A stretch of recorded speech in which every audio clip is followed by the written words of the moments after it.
People who look for shaitan, they'll find him. There he is. Iblis, Khabis. Grab hold of him. Yeah, let's tear him apart. It's him.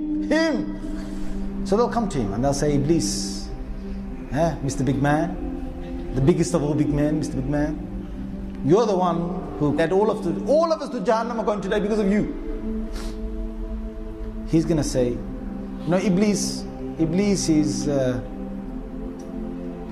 crafty, but you're going to see how crafty he is on the Day of Judgment. He's going to say this, إِنَّ اللَّهَ وَعَدَكُمْ وَعَدَ الْحَقِّ وَوَعَدْتُكُمْ فَأَخْلَفْتُكُمْ.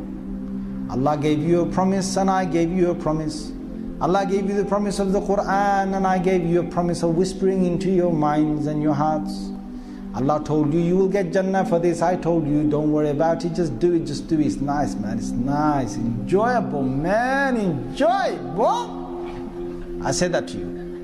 وَعَدْتُكُمْ فَأَخْلَفْتُكُمْ. I gave you a whisper in your hearts and I promised you, don't worry about it. You didn't listen to Allah, but you listened to me. فَلَا تَلُومُونِي وَلُومُوا أَنفُسَكُمْ. Who you gonna blame? You're gonna blame me for leading you to Jahannam, or was you led yourself?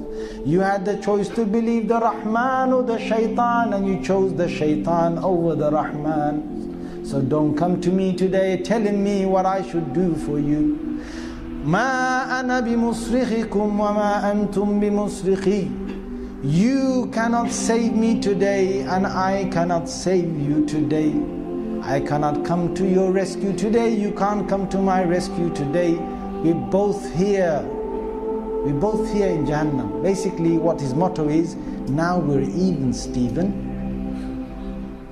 Because Shaitan wants that.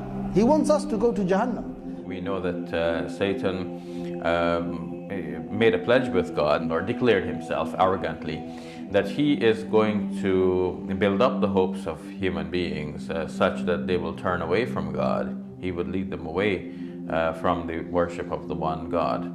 So what we know more generally is that Satan builds up the hopes of human beings for a long life in this world, and ultimately that they will have good in this life regardless of whether they worship God or not. So he promises them immortality together with immorality.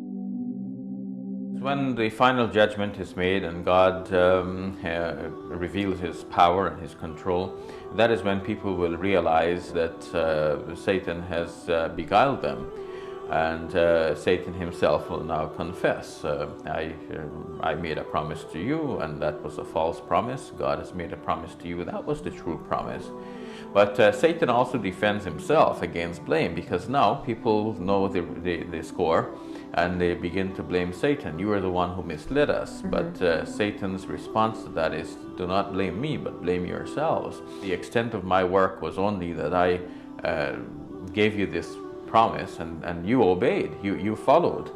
So don't blame me, blame yourselves. And in the end, even if you were to blame Satan, Satan says, I am not able to respond to your cries, nor would you be able to respond to my cries.